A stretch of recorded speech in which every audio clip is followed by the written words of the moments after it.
Okay, so we were just speaking about meditation and being attentive to the process of breathing, perhaps even slowing down the breathing somewhat, closing the mouth, breathing in through the nose, bringing alertness, calm, as compared to the sluggishness and other relatively unfavorable qualities that we associate with someone with their mouth open, breathing through their mouth a lot. We might even say that they're kind of like, I don't know if we would say like a zombie or like someone who's dreaming, but you could even say, you know, somebody who's almost like they're asleep. You know, they're not that attentive. They're maybe confused. That's another word I would associate with just having the mouth open like that.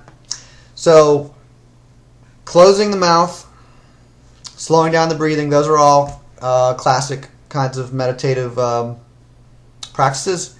What is a typical position for meditating? Oh, damn it. I just hung up on the person on the phone.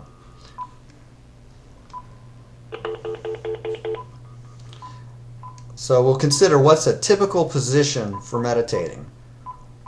What posture is common? What circumstance is common? If you're familiar with the ancient Buddhist or other Asian practices, you might think of somebody in a particular position, in a particular place. In the New Testament, Jesus is reported to go off in the mornings and do something. Particular place, particular position physically. Hello? Okay, I lost you for a second, sorry. So, a particular posture that somebody would be in to meditate, a particular position, what do you think? I would think of sitting on the ground, maybe outside in the grass somewhere. I mean, but that's just one place. But sitting on the ground, being in contact with the ground, and then sitting, and I guess you could cross your legs. Obviously that's the most common, one that's seen. Right, a certain position of sitting where you've got like your bottom is on the ground. You may have a lot of skin touching the ground, and sitting on the grass. Also, under a tree would be the other reference that I have made occasionally and that you might have heard before. So, sitting and on the ground and under a tree. So that's a little different from what I said before as far as put your feet on the ground. You could put your butt on the ground, or you could put your skin on the ground. You could put your hand on the ground. You could lay flat on the ground. All of those things make a difference in regard to your physical health. So,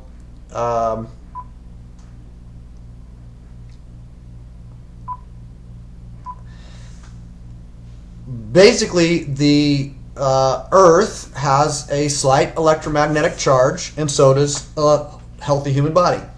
And they're extremely similar. So your charge and the charge of the Earth should be the same. So if you've heard in electronics, or if you've heard of grounding, or a ground plug, or a grounded cable, or a grounded connection, that means electromagnetically connected to the Earth. So humans were electromagnetically connected to the Earth almost all the time until the last few decades when we started doing what?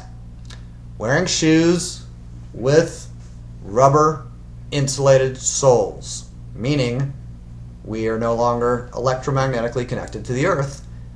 If we're on a plastic surface barefoot or any insulated surface, or if we're wearing an insulated type of footwear, then we're cut off electromagnetically from the ground.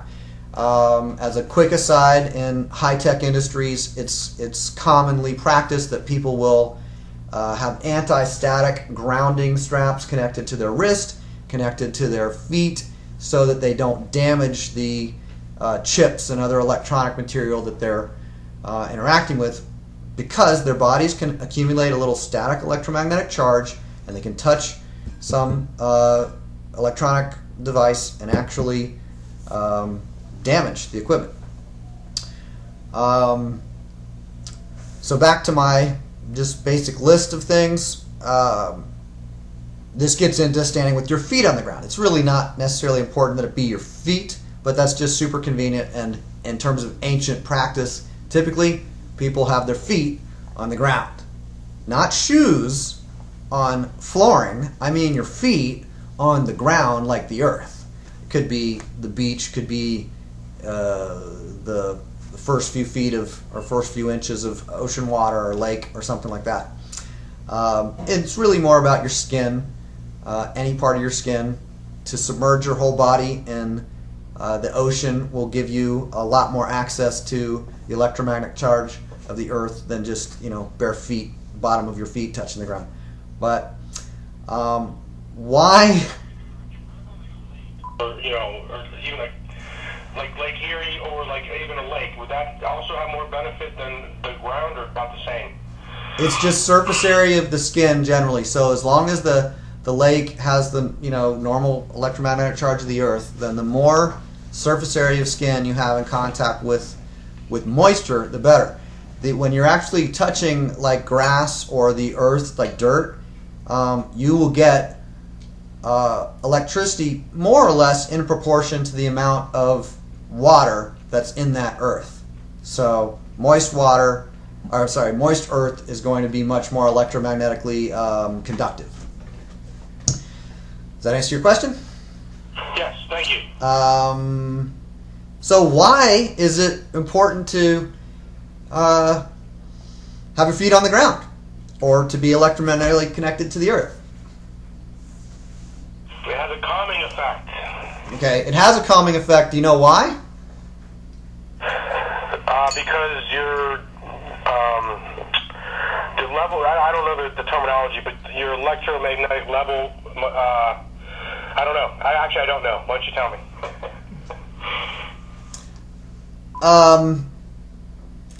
So if you've got a static charge in your body, in your brain, in your heart, whatever, that's going to affect your health. So if you can be in contact with the ground, then you're not going to build up any unfavorable charge. You'll immediately have it, go back to the earth, like if you touched a doorknob, except you'll never even accumulate that charge.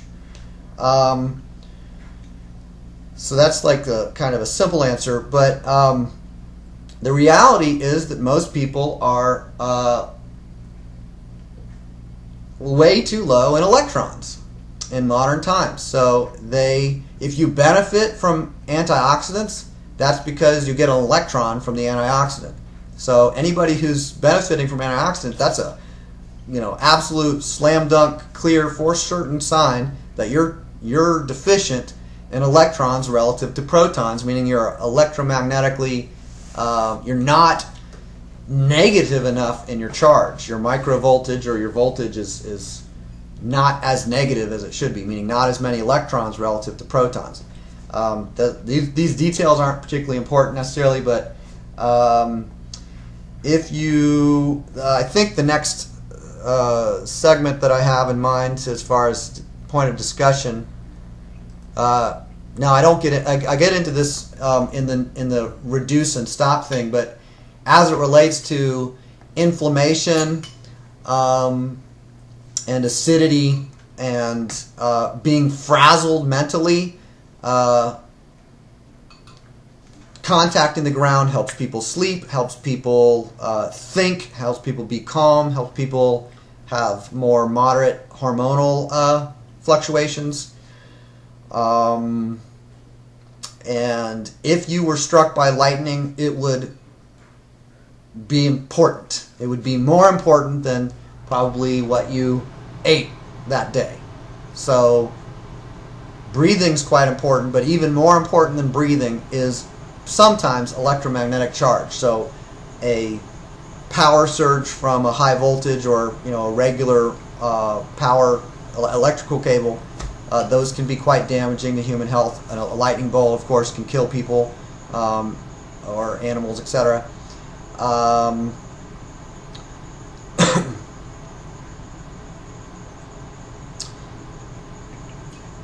Electromagnetic charge is measurable in voltage. It's also measurable in acidity or pH or alkalinity. So the same thing that we call Celsius can also be called Fahrenheit. They're just two different scales for the same thing. Voltage is electromagnetic charge, and so is alkalinity or acidity or pH, which stands for potential hydrogen. So if you imagined putting anything, like what happens if you get exposed, if battery acid splashes on your skin, what happens? It burns you. It burns you, and it can burn you quite badly and very quickly. Second, third degree burns, meaning serious burns very quickly. So acid burns. That's because it's ripping electrons away from other molecules. It's tearing apart other molecules. In the case of your skin, it's going to rip through those bonds, those chemical bonds. Those molecules will be ripped apart by acid. So if you drink acid rather than splash it on your skin or whatever, like in the case of a car battery exploding, if you drink acid, how does that affect you? Exactly the same. If you have internal acidity that's moderate, but throughout your whole system or in your brain, it's going to irritate you. It's going to cause a slight burning or an inflammation or a rash or a fever, these kind of things. Fevers aren't always bad, but if you have internal acidity or an excess of protons over electrons, then you can expect to be irritable, easily inflamed, easily panicked, easily angered, harder to sleep, less rested when you do sleep. In the case of internal acidity getting to a certain point, it's going to affect pretty much every biological process that would be favorable. So I don't want to get too deep into this right now, but you name the condition, it's related to acidity or electromagnetic charge. You can't just get shocked by lightning over and over and over and expect it to have no effect on health. Same thing with the psychiatric treatments where they would do shock treatments on people. It's basically interrupting people's existing functionality. You're making vegetables out of humans. It's not, my understanding is all of those things are not good for long-term use. If you have a charge put to your chest because your heart has stopped, that can be wonderful, right? That's awesome technology. But extreme electromagnetic charges like acidity can be very detrimental, and sodas, colas have very low pH. That's one of the things that's pretty popular for people to consume. That's pretty extreme in terms of its acidity. So touching the earth is a very moderate electromagnetic charge. The normal human healthy body would have a very moderate electromagnetic charge, but if you have inflammation within your tissues, you can have arthritis develop, pain develop. What happens with inflammation? It gets something that's bigger and it is less mobile and it hurts. So arthritis is acidity,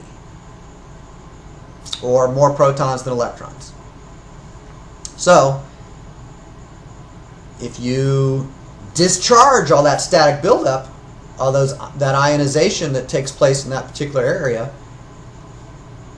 there is no more effect of inflammation, pain, what is labeled arthritis. That effect is simply an excess of protons relative to electrons. So touching the earth or submerging your body in grounded bodies of water, like the ocean or a lake, that will, in the long run, eliminate the vast majority of electromagnetic charge issues such as arthritis and cancer.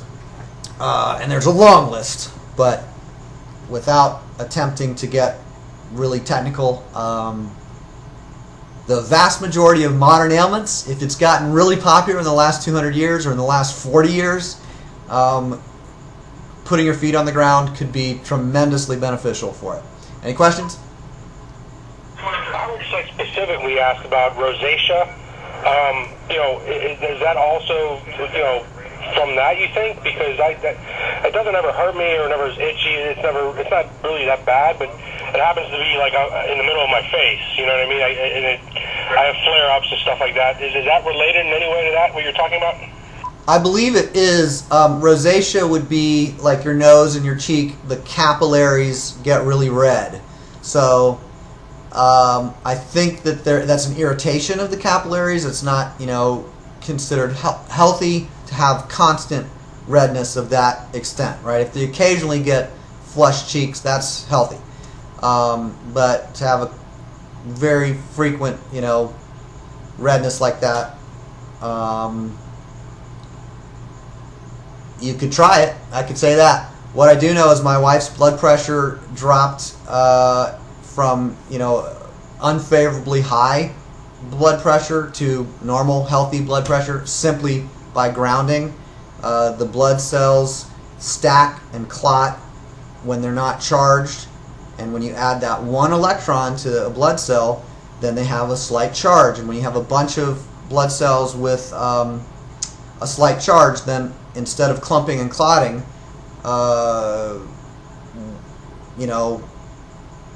all the time, they separate and they can flow through the bloodstream. Instead of as a big clump like a piece of gravel, they float through as little tiny pieces, dispersed throughout the liquid.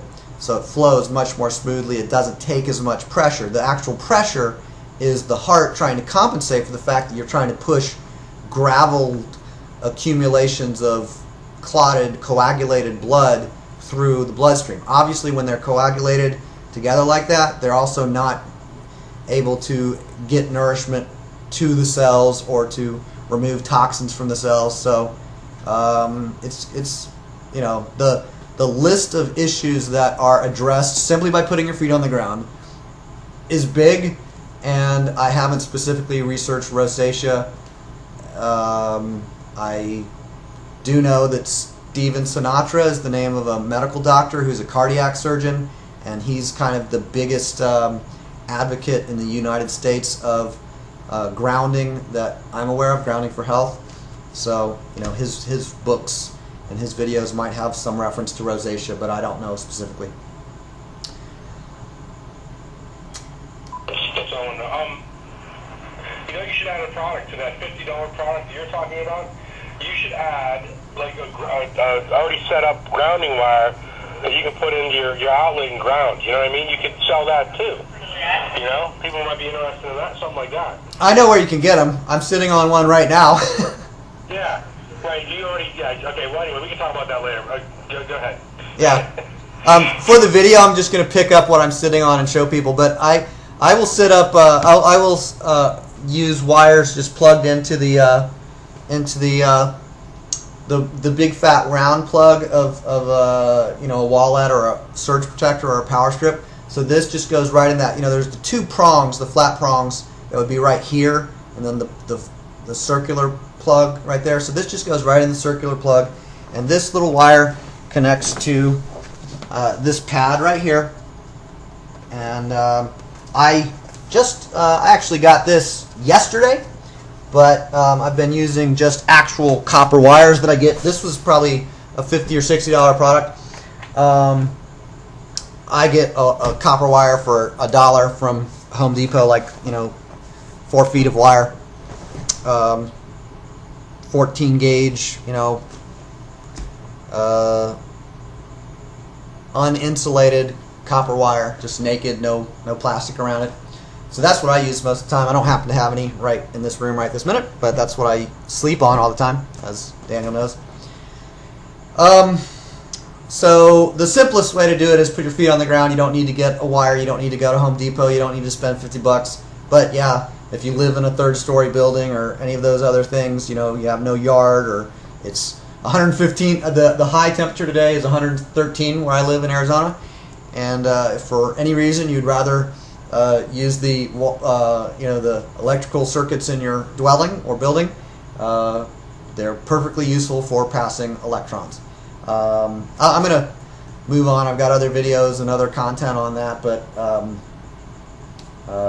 I will use a surge protector. I will turn the power or the electricity off, so there's no 110 volts coming through there. I simply am using it for the grounding connection to the earth, to get electrons from the earth up to me. If there's a thunderstorm, then you might skip using the grounding that night, so that you're not even close to being connected to anywhere that might get struck by lightning. There is that relatively infinitesimal issue as far as health and safety, but that's about it. So my next segment is watch your words, and I guess I would start by saying, notice the things that you say that upset you or upset other people, that cause you distress, that cause you physical tension, as well as things that contribute to calm. How people talk about their life, their relationships, their health, their body, how we talk does correlate to, it's like creates a momentum. If I think that electrons are gonna, hurt me, then I can either be cautious and conservative in an intelligent way, or I can be, hysterical and panic and so on, because the TV show said that it's dangerous, or the test in school, they tested me and they said, you need to say that cholesterol is dangerous. And so people are trained and programmed to think cholesterol is dangerous. Every liver on the planet makes cholesterol. How is it, why can people live 100 years and produce cholesterol every single day of their lives if cholesterol is so dangerous?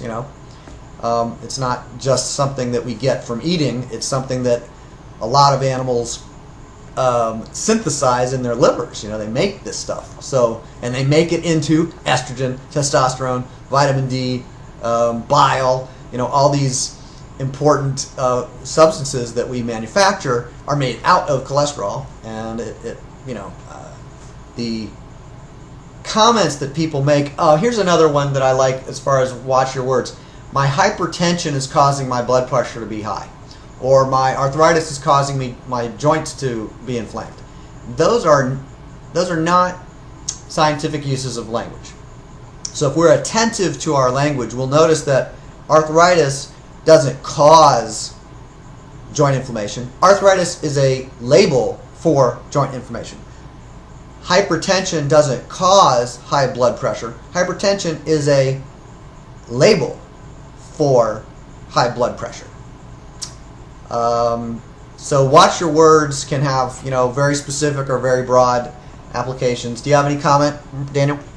Yeah, just to say that, if I think my hypertension or my arthritis caused something, it can really be like a hopeless or a, it could get to the point where you think that you have something and you can't get rid of it. You know what I mean? It's like you're the victim of hypertension or the victim of arthritis.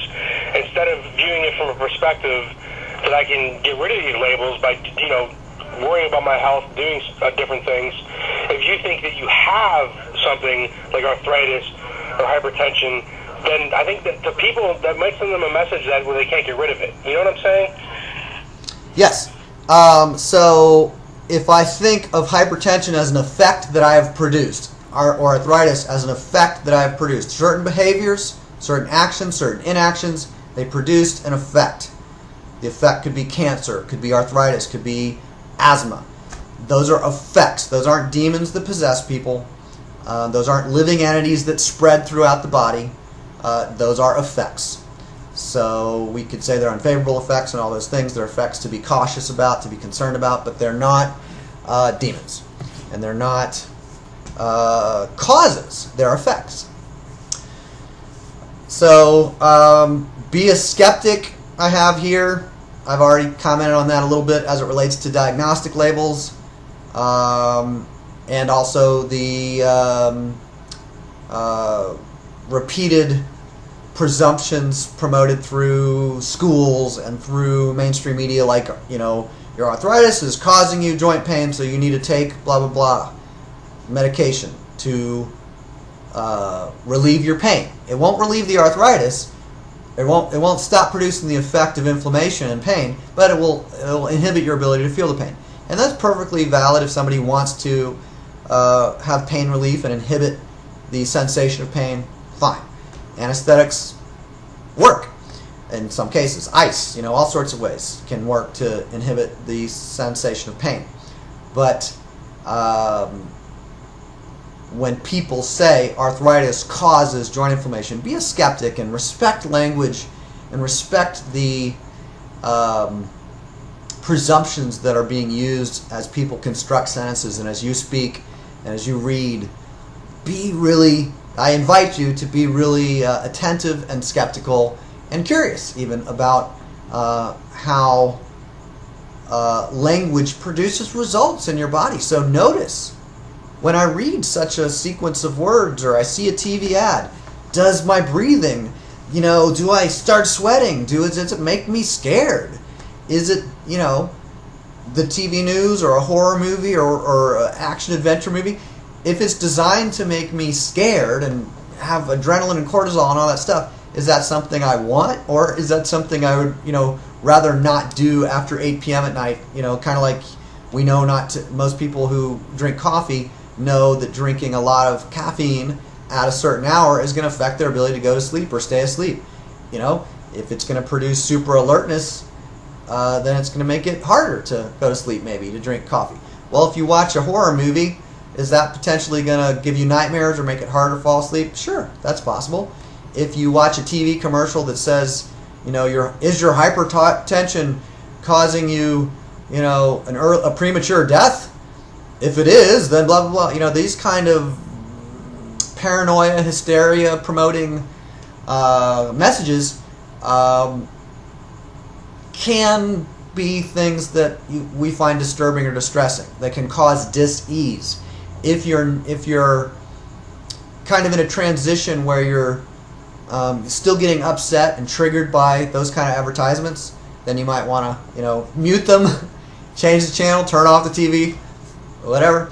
At some point, those same messages may produce laughter, may produce no response at all, whatever. But there is programming when people are saying to you, if you suffer from depression, then you need to take medications like blah blah blah.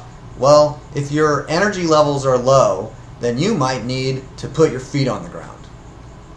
You might need to close your mouth and slow your breathing down so that you can have more efficient energy passage, you know, so you can get oxygen into your brain cells so they can do aerobic metabolism, you know. I'm getting into some jargon here, but if humans survived for thousands of years without Prozac or without whatever, you know, medication, then it's probably not essential, or else we wouldn't have survived for thousands of years without it. So every time I get a headache or I have a cold, anybody I talk to would say, well, go get this cold medicine or go get this headache medicine. Even that medicine, which isn't even the same as the medication you're speaking of, because it isn't prescription. I guess it maybe might not be as strong or whatever. I've never even taken that. I don't, I just kind of ride it out. You know what I mean? I don't even take cold medicine or headache medicine. You know what I mean? Because I agree with what you're saying, and that's always what I've said. Is if for so long we didn't have that stuff, and everyone carried on just the same. So I'm just saying that I've said that many times. That's all. Thanks. Yeah, if you have a cold and you get some really high quality chicken soup, not necessarily canned chicken soup, but like old fashioned homemade chicken soup, are you going to have more benefit from the chicken soup or from a cough suppressant? Probably from the chicken soup. I invite you to consider the chicken soup for sure. But cough suppressants can be useful. They, suppress your immune system's detoxifying response of coughing. And if you've got a broken, rib or something, that may be favorable to not cough. Just like you don't want someone making you laugh or something when you got a broken rib. But suppressing the function of coughing is interrupting the immune system's cleaning process or detoxifying process. What we call illness or symptoms are cleaning, healing processes, and if we stop the ability of the body to clean things out by coughing, then we may produce a more extreme cleansing process at a later time. So if that's something you're willing to do because it's so unfavorable to cough right now, that's fine, but it's not. It tends to produce chronic dysfunction of the immune system if you keep interrupting the immune system over and over. If you keep interfering efficiently with modern medications and cough suppressants and antacids even. There's also, like, for people who have acid reflux and that kind of stuff. Well, I don't really want to get into how easy it is to deal with that, but if you have a specific question about that, pretty much every modern intervention has long-term detrimental effects. It produces chronic health issues. That's good if you're thinking of health as a business and you want to keep, your patients coming back to you with more and more severe things. But if you want immediate positive results as well as long-term fitness and health and fertility and longevity and endurance and energy and all those things, then modern medicine may not have much to offer. Go ahead. What? I'm sorry, I said that what you just said was brilliant in those last few sentences. But go ahead. Sorry. Thank you. So I also have just other subjects to cover since we've got into some detail. Respect your breathing, respect your skin, respect your diet. We've already talked about breathing a little bit. Obviously, if you can breathe the ocean air or breathe some scents of flowers, scents like the smell of flowers or the smell of peppermint or oregano, just smelling certain things can be beneficial to someone's health. The brain responds to even short exposure to certain scents, certain smells. Of course, there can be negative responses to certain smells, can produce disgust, even vomiting. But there's lots of things that we know are favorable. Certain oils have been used for thousands of years for health benefits, and I don't really want to get off into that subject at this time. Just to be aware that there are lots of substances that can be breathed and have great benefit. They can also be put on the skin and have great benefit, or even consumed, like oil. Some oils you can just smell the aroma of it. Others you smell the aroma and put it on your skin, or whatever variety of ways. When I mentioned peppermint a moment ago, certainly people eat mint leaves in tea or whatever. So you want to stimulate things that smell good to you. That's generally a good thing, and one of the things that I've found in exploring diet is that when I got a lot of good fat and got a lot of good protein and some of those major issues, I wasn't getting a wide variety of spices, and many people benefit quite a bit from including at least a decent variety of really high quality spices. There can be a lot of great nutrients in just small amounts of spices. Plus they smell good. Or in some cases they smell good. Want to comment? Yeah, a post I had, it was probably about a week ago, about rosemary. Smelling or breathing rosemary can improve memory by like 75% or something like that. I saw that. This was a Facebook. Yeah, I saw that image on Facebook. I don't know the research behind it, but rosemary is a very common spice for a lot of Mediterranean and Italian foods, and among many others. Yeah, no, I love rosemary. I was wondering if you saw that. I don't know. Yeah, it's a picture on Facebook. I don't know the source, but it does pique my curiosity because I do like rosemary. Yeah, there's so many different smells that are favorable. A lot of fruits and flowers are familiar to people in perfumes, or soaps and shampoos and stuff. They can be very healthy for your hair, of course, in the case of shampoos or conditioners, but also even what people put on their teeth as far as a paste. We use some baking soda, some turmeric, which is a spice, I guess, made of leaves, ultimately, some plant. But we don't use regular toothpaste, haven't in a while, years. Well, I guess on occasion, on a trip or something, we might use some toothpaste in an actual tube, but for the most part, we make homemade toothpaste.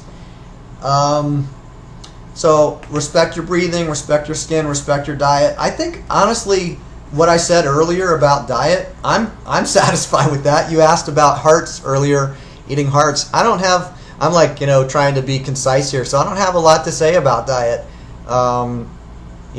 Daniel's already heard my comments on diet. Organ meats, as far as animal foods, organ meats tend to be some of the most nutritious parts of a creature to eat. The fat tends to be really healthy. Again, high quality animals. If we get creatures from the sea, whether that's krill or certain kinds of like oysters and other all sorts of fish and shellfish, they can have a wide variety of nutrients and minerals. In some cases, people will have a reaction to those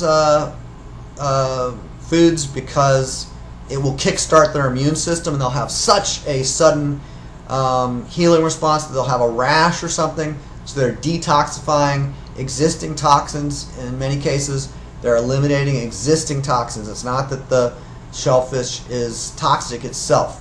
In some cases, that's certainly possible, but I eat lots of shellfish, and humans have eaten shellfish for thousands of years. So we know that good source shellfish and good source sea foods are great for humans. Kelp and the other big seaweeds have a lot of great nutrients in them, a lot of great minerals. So the creatures that eat the kelp, we can eat those creatures, or we can just eat the kelp and still, people use that kind of stuff on their skin. They'll put seaweed wraps in spas, cucumber, they'll put all sorts of stuff in their skin for the health of their skin. Well, a lot of those things are also good to eat. Cucumbers and seaweed and any questions, Daniel? No, I think you covered what you were trying to cover very well. Okay. So we do have this whole reduce then stop section. So I want to kind of have this all in one thing. I don't really want to spread the reduce then stop into a second thing, or maybe I'll make it into a more elaborate thing later, but I'm just going to repeat the reduce then stop content. I guess I never did go over this, so I'll briefly go over it, and maybe Daniel, you can comment briefly on these things. I'm seeing a couple things that I haven't talked about. that I have in mind to comment on, but I want to kind of wrap up, maybe 20 minutes, but I know when I say that sometimes it takes 40. So, in the interest of being concise, I'll just read through the reduce, then stop, and then interrupt at any point where you have a comment, okay? So, okay. Reducing or stopping the use of complex, new, experimental methods, any substance less than 200 years old, that's my general point of reference. And not that you shouldn't ever use those things, just how about using them less or being conservative in your use of them. Research those things extensively before you presume that they're safe.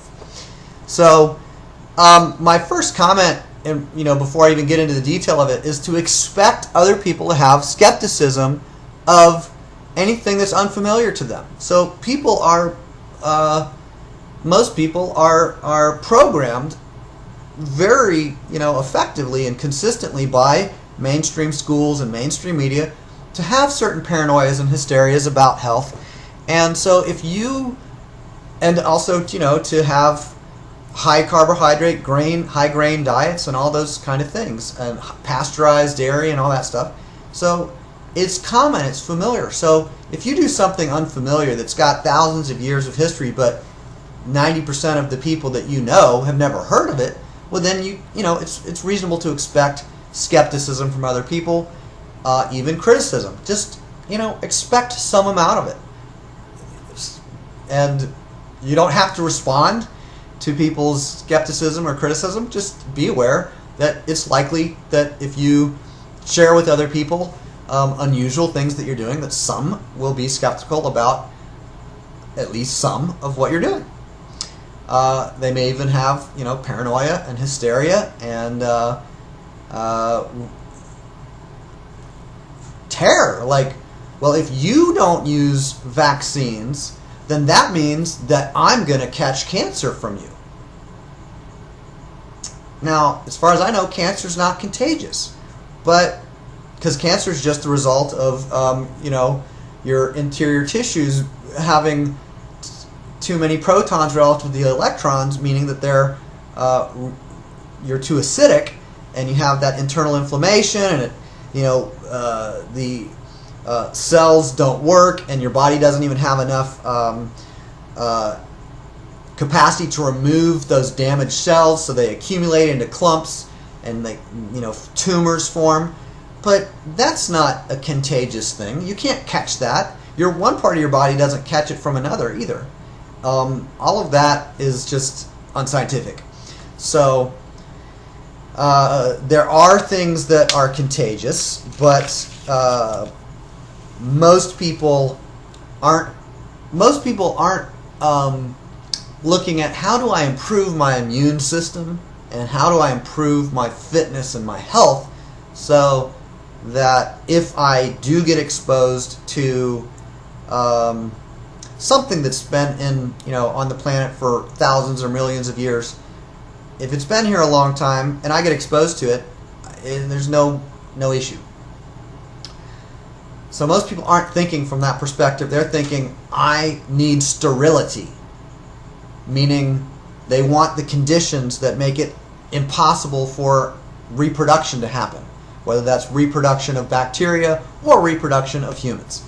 So people, in many cases, are targeting sterility, and that can be a relief to them. So if they have a really,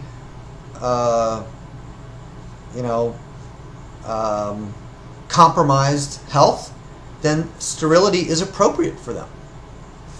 Sterile conditions are going to be favorable for them until they start to, rebuild their gut bacteria, for instance. If you don't have the intestinal fortitude or courage or guts to be able to see blood, then you'll pass out, if you see it. I used to pass out to see blood spurt. Now, someone else's blood spurting, whether it's a tick or a mosquito or a rabbit or a cow or a human or whale or whatever, blood spurting for somebody else doesn't automatically injure me. But people who have, are already at a high level of stress neurologically, they'll pass out if they see blood spurting. I did. And don't be surprised if people have really, they're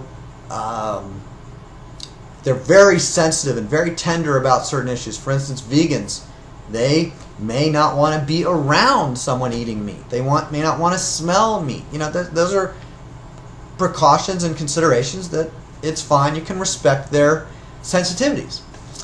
You can, realize that if somebody 4 out of 5 prior times had a strong reaction to something or some conversational topic, they're probably still going to have a reaction to that topic. So you might not want to bring it up in their presence or bring it up delicately or indirectly or, whatever. Just be aware that many people have hypersensitivity, irritability.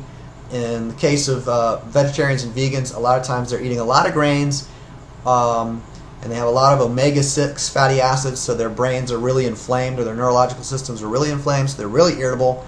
And you can have the same effect from eating a lot of meat. Conventionally raised meat will have a lot of omega-6 fatty acids, and people will also be irritable simply because they're eating low-quality meats.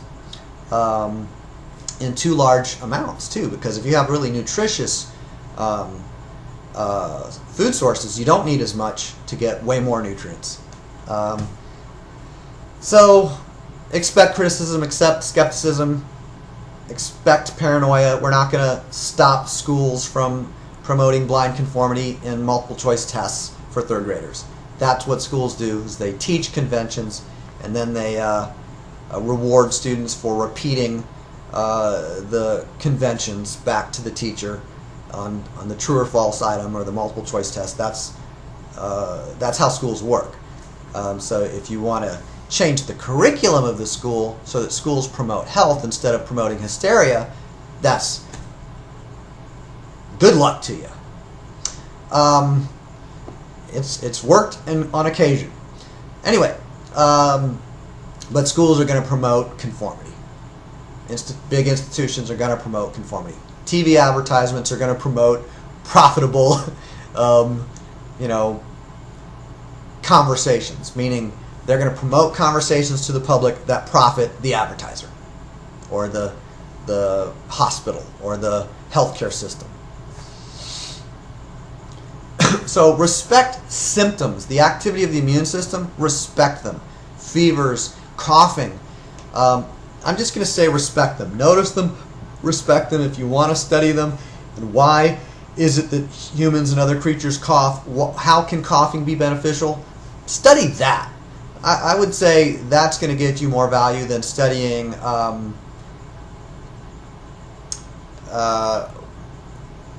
research that condemns cholesterol.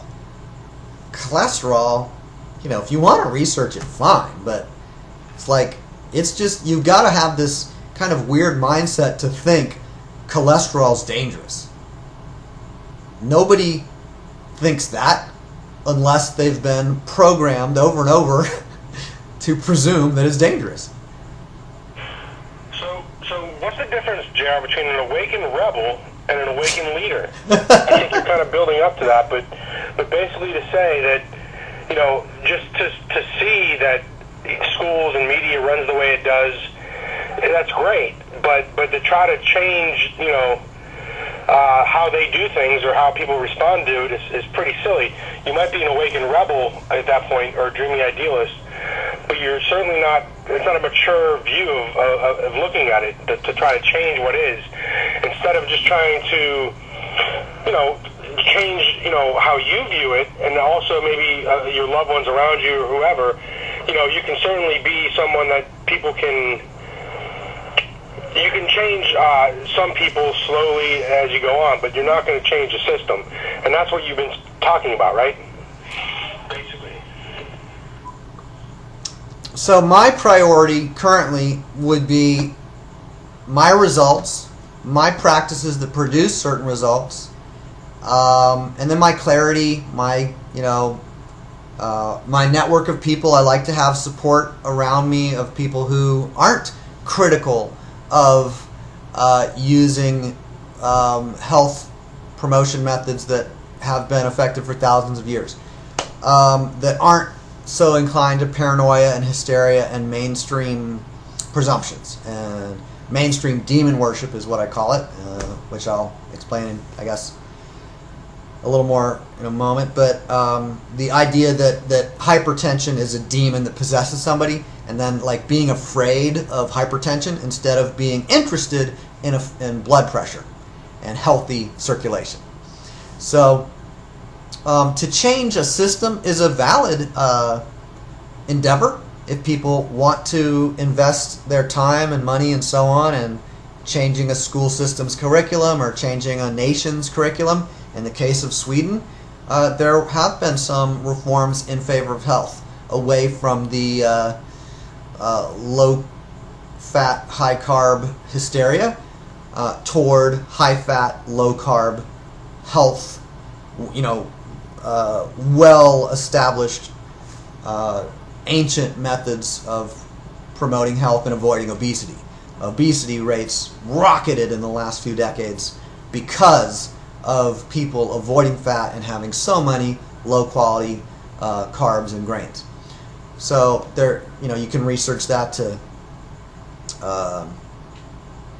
if you're a super nerd or really skeptical, you can research that. But it's, you can.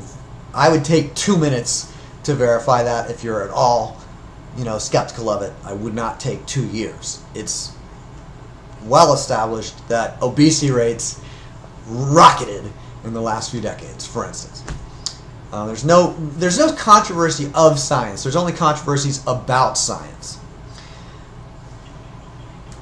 Honestly, I mean, I know what you're saying about diet and what is promoted, but electronics, and you go around neighborhoods and nobody's riding a bike or playing basketball, or a lot of the kids are, stuck on their phones or PlayStations or Xbox. I mean, I think that plays a role in what you're talking about, but I think what you're talking about plays a bigger role. Yes. Movement like walking and all sorts of moderate exercise are things that humans have done for thousands of years with clear health benefits. Stretching yoga, where people are changing their postures in relatively moderate ways, maybe not, perfectionist, got to push it as far as I can kind of yoga and weightlifting. That kind of stuff corresponds to injuries, but in some cases. But moderate amounts of exercise, fun, playing sports for fun, not like, give me a steroid and a painkiller, I got to get back in there, it's the third quarter, coach, let's, win one for the home team or whatever. Like, it's not a battlefield. We're not at war when we're playing Little League baseball. So people who are that serious and that stressed about sports, they're probably more likely to end up damaging themselves in terms of physical injury by overexerting. So on the other extreme, watching video games or playing on the computer, or lack of physical movement is not good for your circulatory system. Your lymph or white blood cells move through gentle, moderate, regular movement. So you want to move. You'll probably feel good from doing moderate movement. If you haven't, if you have been very still, then you want to move back in the direction of activity. If you've been really calm, really relaxed, it's not that you should be, approximating death as your target of health. That's not health. That's, it's like saying sterility is good for fertility. No, sterility is the absence of fertility. So, any further comments there? No. Okay. So be skeptical of mainstream thinking, aka also known as hysterical vilification, and delusional demon worship, like vilifying cholesterol. I'll get into examples of that in a minute, but the idea that, you know, arthritis or asthma or hypertension or baldness or cancer are demons that possess somebody, and that, you know, we need to worship them with our attention and with our anxiety and with our agonizing about, well, how do I remove this demon? Do I need to go have surgery to remove the asthma from my body, or do I need to go have surgery to remove the baldness from my head because the baldness is causing my hair to fall out? Or do I need to have surgery to remove the hypertension from my blood because the hypertension is causing me to be hypochondria? That's not a word. Or that's not a good sentence. My grammar sucks sometimes, but you got the idea there. Hypertension doesn't cause high blood pressure. Hypochondria doesn't cause delusional worship of imaginary, you know, health problems. Hypochondria is a word for worship of delusional health concerns, that, you know, paranoia and hysteria and so on. So hypochondria is what's programmed by schools and the mainstream media. Hysteria, paranoia, delusions, if you will. Those are what's pumped because it's good for business. And that's, you know, consider that if you find that to be a controversial statement, so be it. So we should stay in delusion and hypochondria as long as we can. You know, there's We actually... should ride it out because that's where things get fun. You know what I mean? It's like a roller coaster ride. One day you have clarity, and the next day you're all crazy. And I think that's the way we should all be. There is a great book series on how to avoid reverse psychology in 606 Easy Steps. And then there's another one on how to recover, how to avoid recovering from hypochondria by agonizing the right way. And I actually, if anybody's interested in that, they should see a psychiatrist. Or no, probably avoid psychiatrists. I think you're the one that wrote those book series. Is that you? I do not claim credit for that. Those were published under a pseudonym, and I do not claim credit for that.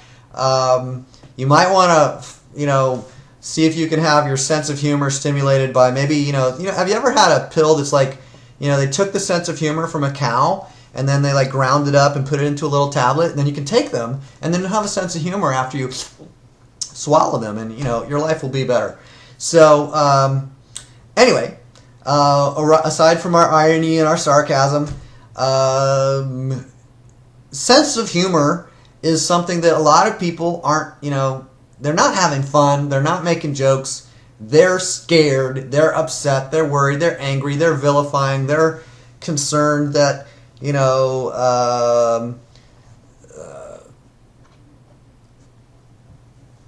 eggs have cholesterol in them, and for the last 65,000 years humans have been eating eggs or whatever, and wow, in the last 12 years or last 29 years humans have had some health issues that somebody said is related to eating eggs, which never happened until 200 years ago or 29 years ago, and so they must be from eating eggs, right? Well, not from eating eggs in general, maybe from eating certain quality eggs, but you know, it doesn't make sense that something that's been done for thousands of years is the cause of a ailment or a condition that has quadrupled in frequency in the last decade or in the last 100 years. It just, those things are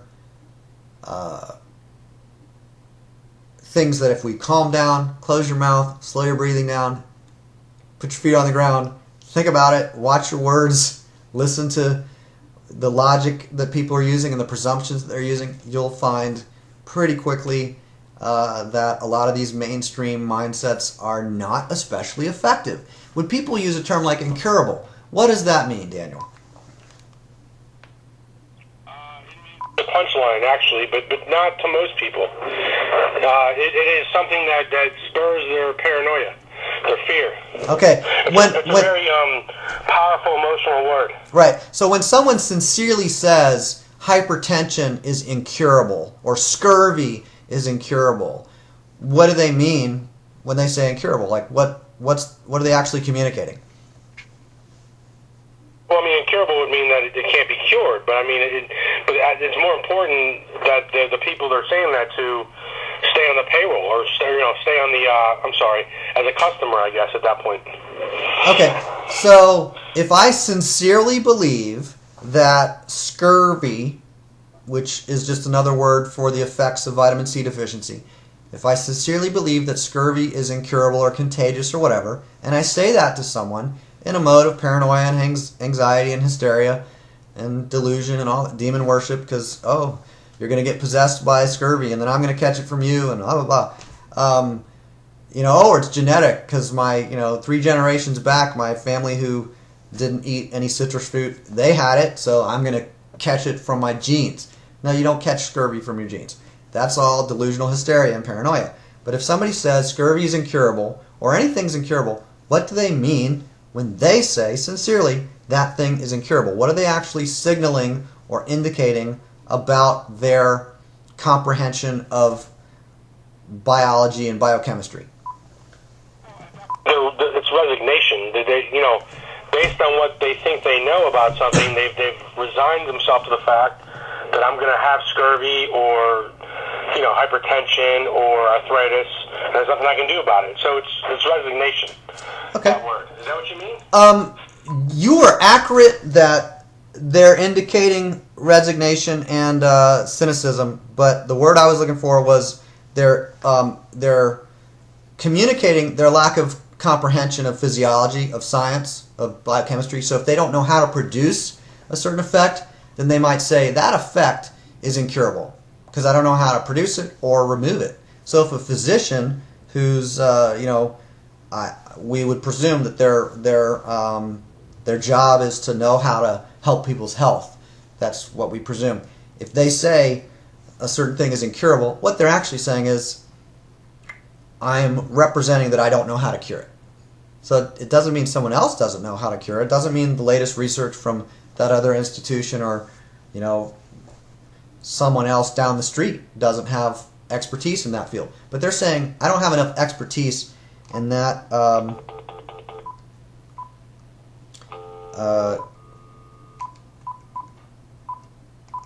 in regard to that health complaint to cure it, to remedy it, to relieve it. So they're just, maybe we can help to contain the symptoms, but we don't know how to cure it. Yeah, I hung up on you by accident. So what I was saying is that resignation and cynicism are perfectly suitable descriptions, but also they're indicating, when they say incurable, that they don't know how to cure it. They don't comprehend the science. They don't know how to produce that effect. So they don't know how to stop producing that effect, which really that's what a cure is. If you stop producing asthma, then you've cured it. Or if you stop producing paranoia and delusion, well then, yeah, you're right. It fits with that as well. It's a mental thing as much as anything. So I hear you.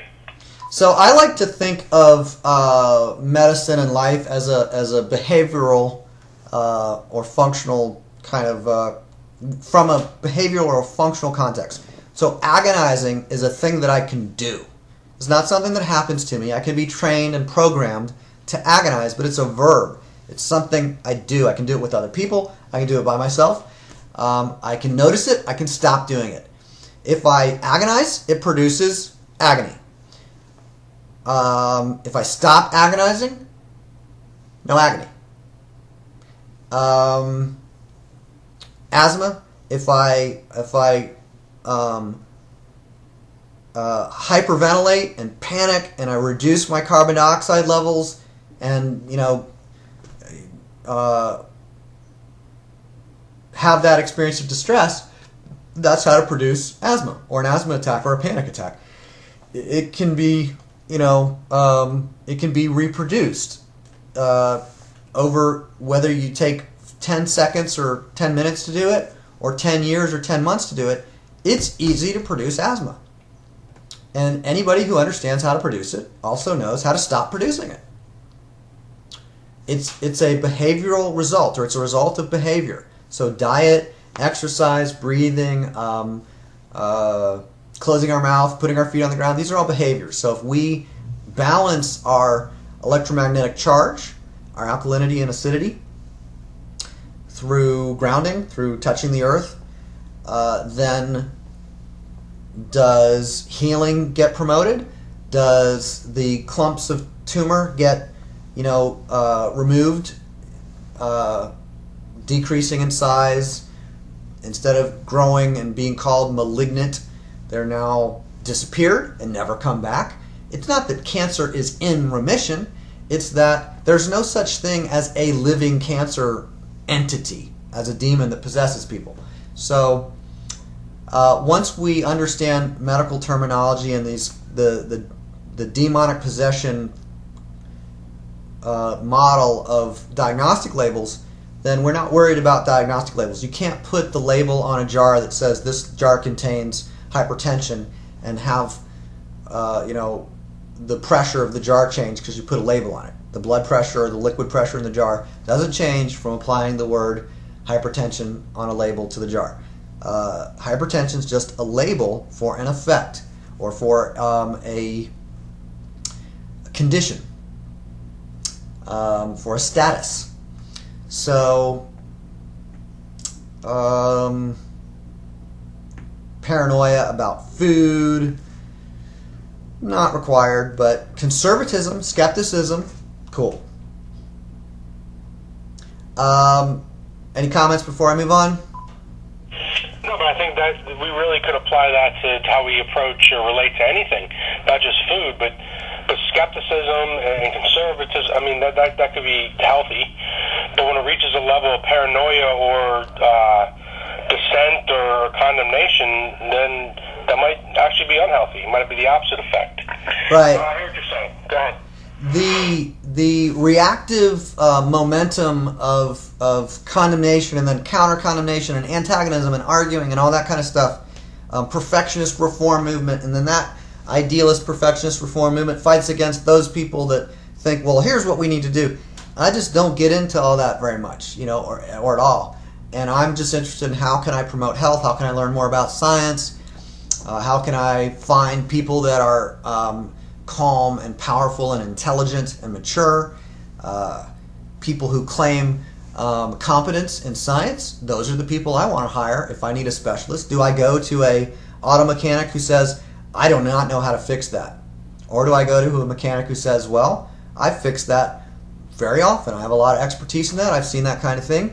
Let me do a quick diagnostic and I'll give you an estimate if that's going to take 5 hours or 5 minutes, or do I have the parts that I need, or do I need to order them, or whatever. Like, you don't, to me, to continue to invest my time and money and interest in someone who claims incompetence or who uses the term incurable a lot, that's optional.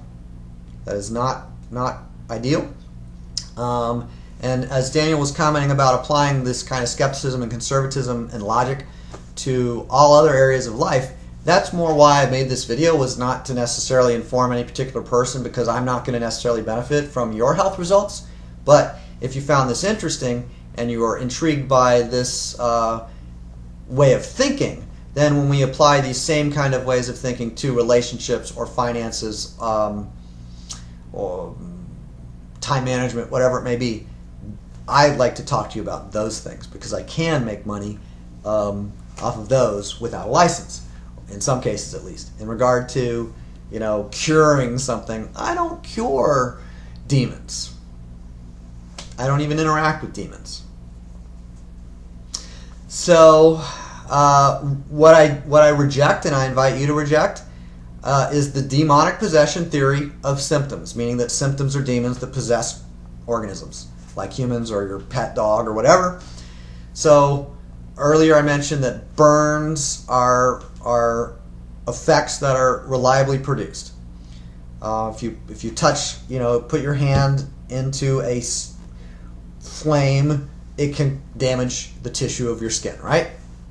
Same for your dog, same for you. You go out in the sunlight, enough exposure to the sun can produce skin damage, burns, sunburn. Acid exposure, like an exploding battery acid, contact with your skin, it produces burns. Internal acidity produces burns. The burning is inflammation. If we put our awareness or our focus towards the paranoia and into that game, it can produce burns, metaphorically speaking, right? I Really. That's not where I was going. I know, I'm sorry. Okay. Okay. So, acidity isn't a demon. Protons aren't demons. Acidity means more protons than electrons. It's an electromagnetic charge. So, you add electrons, you balance it out, you're fine. That's it. You don't need to get rid of protons. Protons are not a problem. If you had no protons, that would be a problem. So the hysteria and the demonic possession model, in general, isn't useful. There are occasions where a demonic possession model actually makes sense. Rabies is an example where we can actually think of something as contagious and, a transfer of a particular living thing that many creatures are not healthy enough to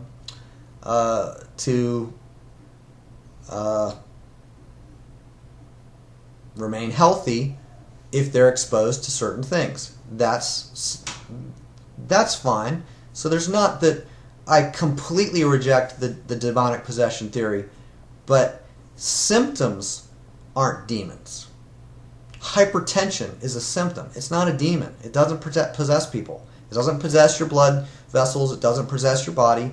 Hypertension is a label for high blood pressure. And high blood pressure doesn't possess you. It's a temporary thing. It's an effect. It's a product of certain behavior. So acidity produces inflammation, swelling, burns, pain signals, I meant to say. Inhibiting the pain signal is not healthy. So if we think of, I've been possessed by the demon of fibromyalgia or muscle fiber pain or myalgia, we haven't been possessed by pain. Pain is a healthy response to an unhealthy condition. So if you've got acidity and it's producing burning and inflammation and swelling and pain, then for your nerves to signal pain to your brain and for you to notice it, and for you to change your behavior, that's a healing process. That's healthy. It's not a demon of pain possessing your joints. I reject the natural substance theory of distress. I just made up this terminology, meaning that natural substances should produce distress or do produce biochemical distress. They don't. Cholesterol doesn't kill people. It's not poisonous. The reason that cholesterol will be around an injured tissue is because cholesterol is part of the healing process. So your body will send a lot of cholesterol to an area that needs certain kinds of healing. Cholesterol didn't cause the problem. Cholesterol is part of the solution. It's part of the immune response or the healing response. Saturated fat doesn't cause death or whatever. That's why in mammals they make substances, the females make milk and it's got saturated fat in it, and all the other animals, all the other, the males too, make saturated fat. We produce these things. They're not detrimental to us. Eating them isn't detrimental to us. Producing them isn't detrimental. What else do I have on my list? Salt. Many people don't know that humans produce salt. So salt is sodium and chloride. If you have a form of energy called sodium and a form of energy called chloride, they tend to magnetically attract each other and bond. There is a pretty weak bond because if you put that molecule into water, then the actual salt molecule dissolves into back to sodium and chlorine, and then if you remove the water or dry it out, then they'll rebond. But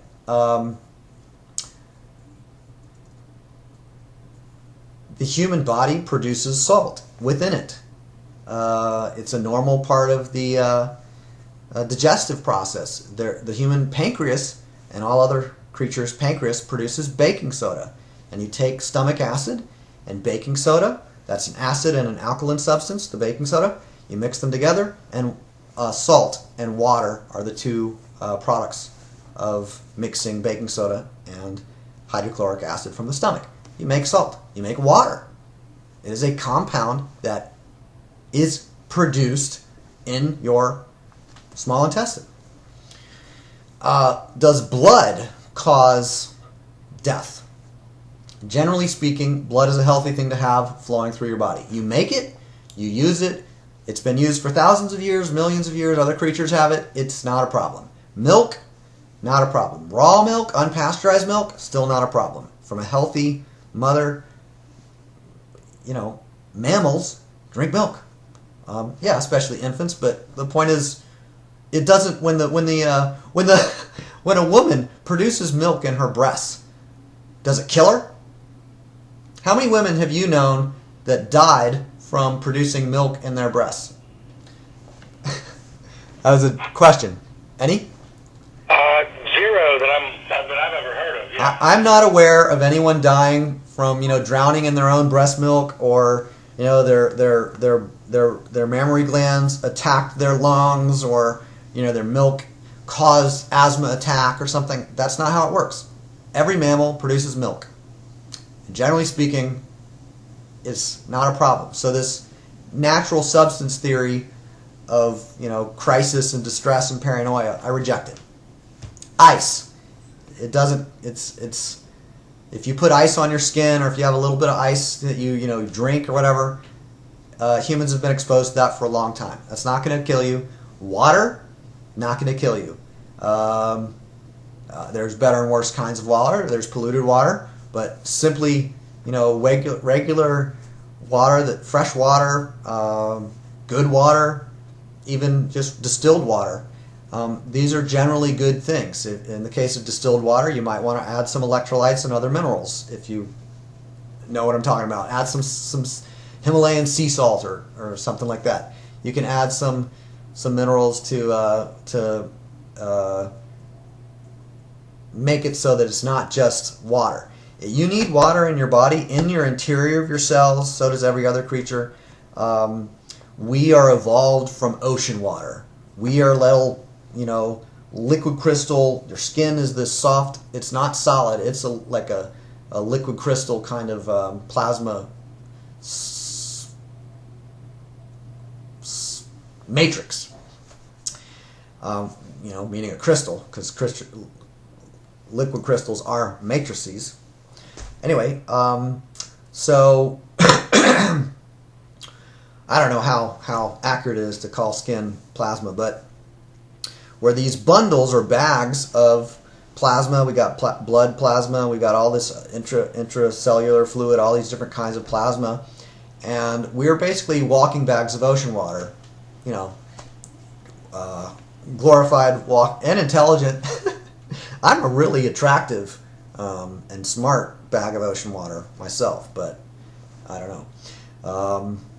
So water, ocean water, these are not dangerous substances, generally speaking. Dirt, not a dangerous substance. Have humans been exposed to dirt just in the last 20 years?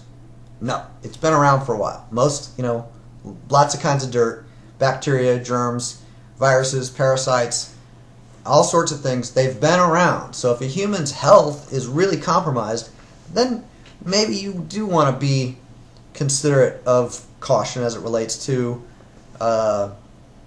toxins and aggressive pathogenic creatures. But generally speaking, I recommend that you promote your health with great attention and provide moderate exposure to dirt and other substances like humans and infants and puppies and everything all throughout history have been exposed to, and those things do not kill healthy stuff. Dirt doesn't kill healthy things. Go ahead. I would like to talk to Vanessa and make sure that I want to know who the source is that let you know that you're a healthy and intelligent bag of ocean water. So I was just wondering. Oh, I just made that up. No, she doesn't agree with me. No. You said you're an attractive and intelligent bag of ocean water. I want to see if Vanessa agrees with that. Do you think she would? I could ask, but I'm a little shy and scared. No, I think she would probably say I'm intelligent, attractive, and what was the other word? Okay. I don't know. She actually, isn't in the room right at this moment. But we'll have to come back to that later. We can do a survey later.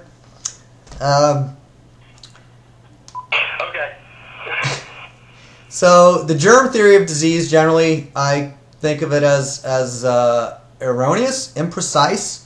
The basic idea is that the internal terrain produces vulnerability, and things like, the tumors are not from germs or something.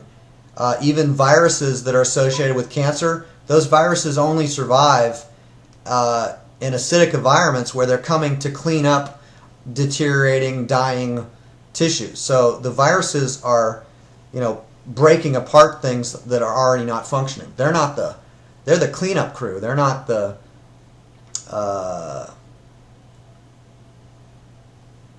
they're not an invading. They're not a shark, biting your leg off or something. They're not predators like that, to the best of my knowledge. So you take a swimming pool, and if you don't treat the water in it, it'll grow algae. If you treat the water in it in certain ways, it won't grow algae. So the algae is not killing the pool. It's just covering the pool. You'll have life cover the pool if you don't sterilize the pool. How do you sterilize the pool? You move the pH outside of the range that corresponds to life, and then all you'll have is water, and there won't be any life or algae in the pool. Any comment on that? Nope, makes perfect sense. I'll comment on preservatives. Also, I mentioned pasteurization as a process to preserve dairy products, and also like alcoholic beverages can be pasteurized so that they last longer. Well, that also kills enzymes. Enzymes are good things, generally speaking. If you eat a substance that, say you take a hamburger from a fast food restaurant and you put it on top of your refrigerator, your dog would eat it if he could reach it, but flies won't, don't land maggots on it. Flies don't come to it. You can have it out for a month or a year and it doesn't deteriorate. Mold doesn't grow on it. That's not food. That's not nutritious. If mold won't eat it and maggots won't eat it, and the only reason your dog will eat it is because he likes the smell, then, it's not nutritional. There's no nutritional value. Back to the idea of raw versus cooked. If you offer your cat or dog raw milk and cooked milk, or raw meat and cooked meat, typically they're going to eat the more nutritious substance, meaning the most easily digested, meaning the least cooked. They'll eat that first. Not that they won't eat both, but they'll eat the raw stuff first. And flies and other creatures will come to the raw things first. Bacteria, mold, etc. Why will they proliferate there? Because that's where all the nutrients are. The chemical or material theory of energy, just as a quick note, I don't even know if I really want to get into this, but people talk about atoms as if there's like 100 different realities, and they're not connected to each other. But the science has established that if you take, say, carbon and bombard it with neutrons, then you create a new pattern of energy by adding the neutron or knocking out, other things, protons, electrons, whatever. You can take carbon and make it into something else. That's how nuclear explosions happen. That's how nuclear weapons work, nuclear energy, all sorts of things. We've established there's no thing, carbon, that is a unique reality distinct from gold and distinct from hydrogen.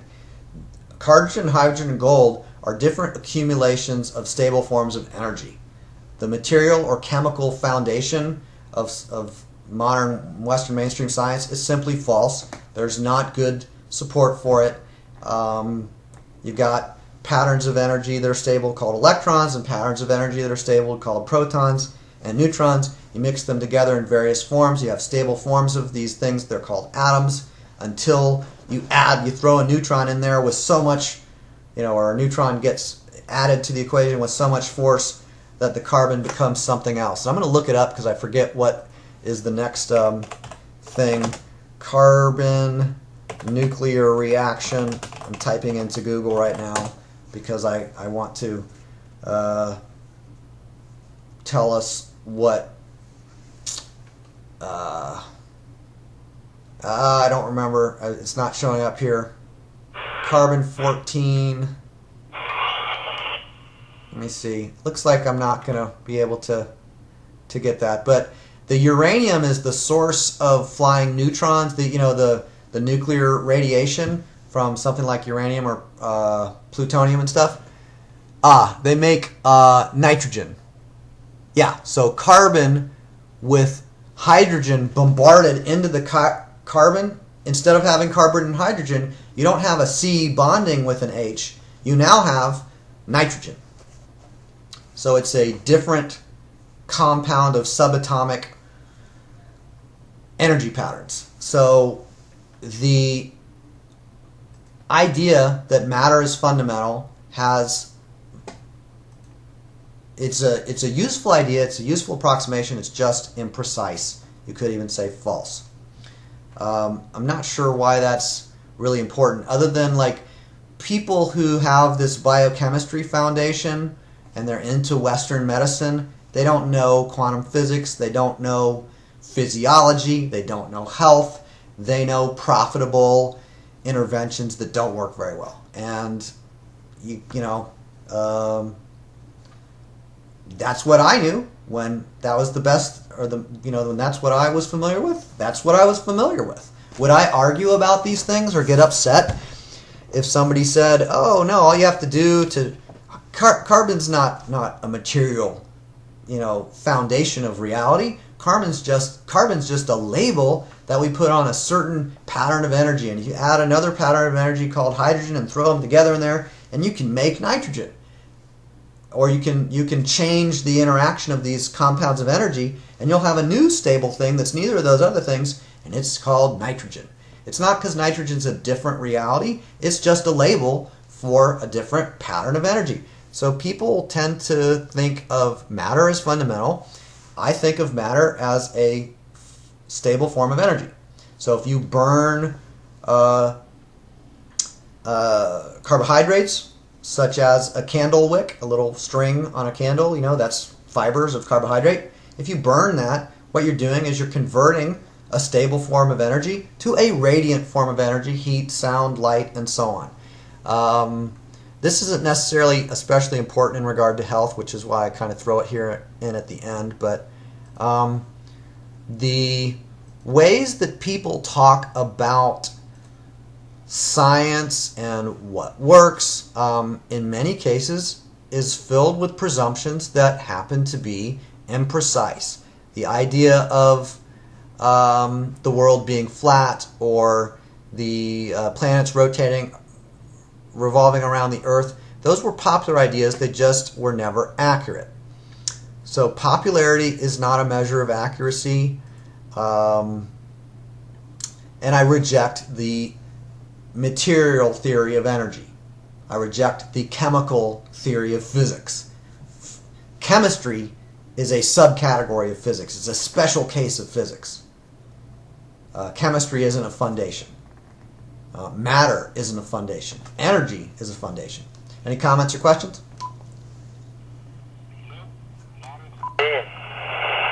I heard no, and I was turning your volume on, so all I heard was no. No, I just said everything you said. No, everything's clear. Okay, everything is clear. So I had in mind to comment on allergic reactions, maybe talk about vaccines and parasites a little bit. Basically, if your body has a protein get past your stomach without being digested or broken into the constituent stable forms of energy called amino acids, then the natural, normal, healthy response of a body is to attack those proteins. We can call that an allergy, but allergies aren't demons that possess you. Proteins aren't demons that break into your digestive tract. If you take a protein and put it in your stomach and have sufficient stomach acid, you will break and give it time, and don't dilute it with beverages and so on. The protein is also favorable if you have relatively small amounts of protein. Then it's easy to digest, and you won't have allergic reactions. And if you, I was talking about antacids before. So if you eat too much and you don't have enough acid production in your body, then you want to eat less. Mix your food properly in terms of what kinds of food you're eating with other, foods, and do things like support your cholesterol production and your exposure to iodine, and do things that contribute to production of stomach acid. Don't try and add acid through your mouth or neutralize the acid with antacids from those tablets. That's not necessarily a good long-term thing. That can be very damaging in the long term. My other comment on a common modern medical intervention that can have some pretty negative effects is metal dental fillings, which can leach electrons because they can get in contact with the electrical flow of your nerves and your nerve circuitry. And if the metal in your tooth filling gets too close to the nerves, then they'll actually drain your body of energy in that particular set of nerves. So a small filling that doesn't go deep into the tooth will never produce that. But a big filling, or a filling that goes deep in, or somebody has a real weak tooth because they didn't have enough minerals to make a strong tooth, then their tooth will get soft and it will cave in and it will form a cavity. Cavities are not demons that possess your teeth. Cavities are labels for what happens when there's not enough minerals in the teeth and it gets soft and caves in. So that's, I'm oversimplifying somewhat, but generally speaking, that's my understanding, and generally speaking, that's my understanding of how it actually works. So I want to wrap things up here. What comments or questions do you have as we're coming to a conclusion here? Oh, no, just that I actually did, I learned a lot, and I think there are some underlying things that you might have said specifically, for a certain part of the audience that I did hear. And maybe not. Maybe I'm just reading into things, but I did appreciate what you had to say, and no, I really don't have nothing further to add. Anything that you found beneficial, I said for you personally. Same for you. How we blame I'm sorry, the arthritis, or we blame the when you have high blood pressure. What's that called? I'm sorry. Hypertension. Hypertension. Hypertension or whatever. Okay, and how we blame, just like agonizing, kind of mentally, kind of works the same way, and how we can get lost or confused or tangled up in language, because if you're going to agonize, you're going to agonize. It's a behavior. It's not something that only certain people do. It's something we all do, but I'm saying it's nothing that we need to own. It's kind of the same thing like if I have arthritis, it's not something that I can't get rid of. It's just a label for a cause or an effect or whatever. An effect, what I mean? right. Same thing with agonizing. So I can apply a lot of the health things you said to also the mental agonizing. Which is all mental, but you know what I mean. Just like if we're not agonizing about health, we can agonize about anything really, and it's something that we get caught up in. We get caught up in that momentum, and it might be as simple as seeing that, and doing things to get out of that momentum. Does that make any sense? Yeah. We're trained to agonize about eternal punishment in hell. We're trained to agonize about if I don't wear the right clothes, or say the right thing, or have the right haircut, or whatever. Maybe more so in the case of women. But people are trained or programmed to agonize over how much other people like them, or how much other people are attracted to them.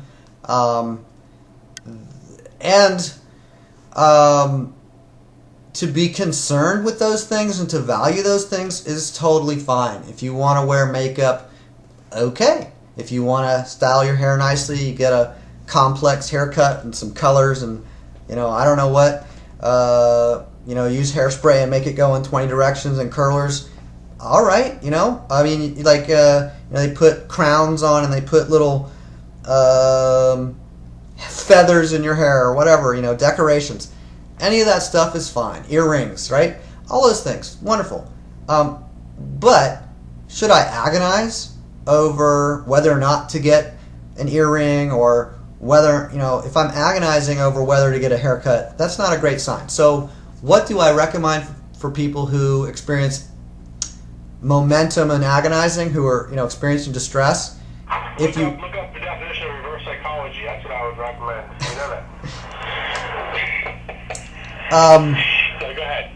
Well, what I would recommend specifically for people who are, in distress and who are agonizing is to find ways to interrupt it, to stop doing it. Put yourself in conversations with people, whether it's text messages or a phone call or in person or a counseling session. Put yourself in conversation with people who can support you in relaxing, or even can support you in untangling some of your presumptions, so that you can have clarity and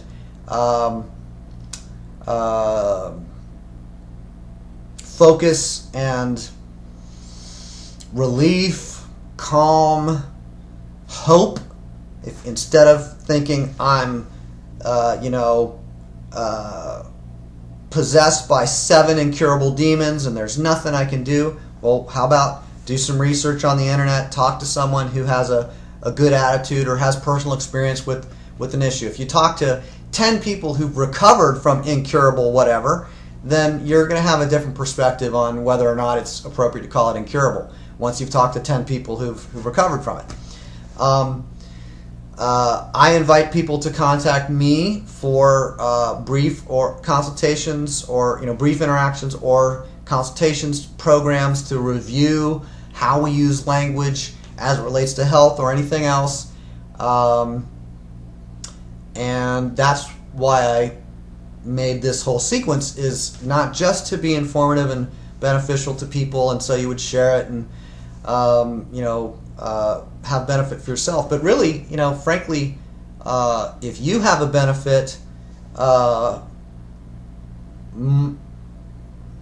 that doesn't concern me that much.